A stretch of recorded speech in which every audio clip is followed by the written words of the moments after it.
Hello दोस्तों, मैं श्वेता परमार आप सभी का स्वागत करती हूँ हमारे इस YouTube चैनल पर, जहाँ पर हम आपसे अलग अलग एग्जाम से रिलेटेड बात करते हैं, स्टडी मटेरियल लेकर आते हैं, सिलेबस के बारे में बात करते हैं, स्ट्रेटजीज एंड प्लान्स के बारे में बात करते हैं, सक्सेस स्टोरीज आपके मोटिवेशन के लिए लेकर आते हैं और कभी कभी हम आपके लिए वो लेकर आते हैं जिसके लिए आप ज़्यादा सोचते नहीं हैं। आपको लगता है ये तो हमें आता है, हम इसे बहुत अच्छे से कर लेंगे, लेकिन कभी कभी बहुत छोटी छोटी बातें भी बहुत मायने रखती हैं। तो आज वो ऐसी ही एक बात है जो ऑब्वियसली आप लोग सब इतने इंटेलिजेंट हैं तो आपको सब कुछ बहुत अच्छे से आता होगा, आपने बहुत अच्छे से तैयारी की होगी, आप मॉक टेस्ट दे रहे होंगे, सब कुछ कर रहे होंगे, लेकिन फिर भी एक बार और मैं आपको ये बताना चाहूँगी कि हमें निबंध कैसे लिखना चाहिए, क्योंकि लिखने के तरीके से भी बहुत फ़र्क पड़ता है। दोस्तों, आईएएस की तैयारी अगर आप कर रहे हैं या किसी भी एग्जाम की आप तैयारी कर रहे हैं, किसी भी प्रतियोगी परीक्षा की आप तैयारी कर रहे हैं, तो एक कैंडिडेट के रूप में आपको सामान्य अध्ययन की तैयारी करते रहनी ही पड़ती है और प्रारंभिक परीक्षा के लिए और मुख्य परीक्षा के लिए, यहाँ तक कि इंटरव्यू के लिए भी आपको अपने आप को तैयार करना पड़ता है।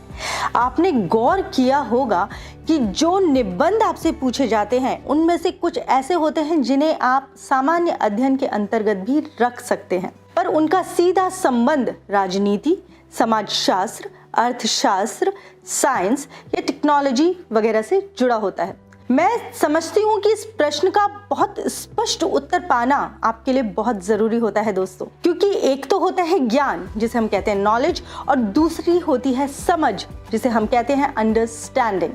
यदि आप इन दोनों के अंतर को समझ पाएंगे तो आप सामान्य ज्ञान और निबंध के अंतर को भी समझ पाएंगे। दोस्तों, एग्रीकल्चर में अगर आपने एमएससी किया हुआ है और किसी नौजवान के पास कृषि संबंधी ज्ञान होता है, जबकि एक अनपढ़ किसान के पास खेती की समझ होती है।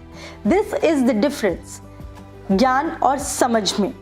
दोनों ही कृषि का विषय है, लेकिन एक के पास सैद्धांतिक ज्ञान है तो दूसरे के पास अनुभव का समझ है। जिसके पास ज्ञान है उसे अपने ज्ञान को समझ के रूप में विकसित करने के लिए कुछ दिनों तक खेती करनी पड़ेगी। ये आपको सोचना पड़ेगा कि क्यों कहा मैंने।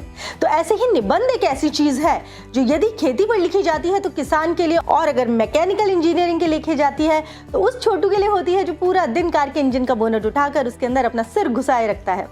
जाहिर है कि सामान्य अध्ययन जहाँ केवल एक ही विषय पर होता है, वहीं निबंध भी होता तो एक ही विषय पर है, लेकिन उसके अंदर और भी न जाने कितने विषय आ जाते हैं। जब किसी को भी ज्ञान देना होता है तो आप विषय से भटकने की आजादी नहीं ले सकते, लेकिन जब किसी को कुछ समझाना होता है तो आप कितनी भी उड़ान, कहीं की भी उड़ान भर सकते हैं, कहानी, किस्सों से लेकर शेर और शायरी तक। जब राजनीति शास्त्र का प्रोफेसर क्लास में मूल अधिकारियों की बात करता है तो वह उसी तक सीमित रहता है दोस्तों, लेकिन जब यही प्रोफेसर नेता बनकर मूल अधिकारियों की रक्षा करने के लिए संघर्ष करते हुए जनता को संबोधित करता है तो तथ्य बदल चुके होते हैं। यानी कि क्लासरूम में ज्ञान अर्जित किया जाता है और जीवन के खुले मैदान में समझ विकसित की जाती है।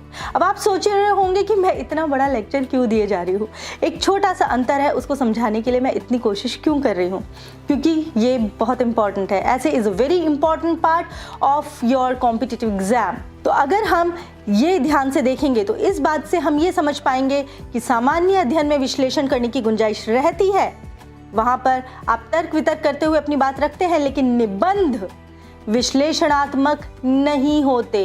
वे एक प्रकार से सूचनात्मक यानी कि इंफॉर्मेटिव होते हैं और आप सूचनाएं इकट्ठी करते हैं और उन सूचनाओं के आधार पर अपना निष्कर्ष निकाल लेते हैं।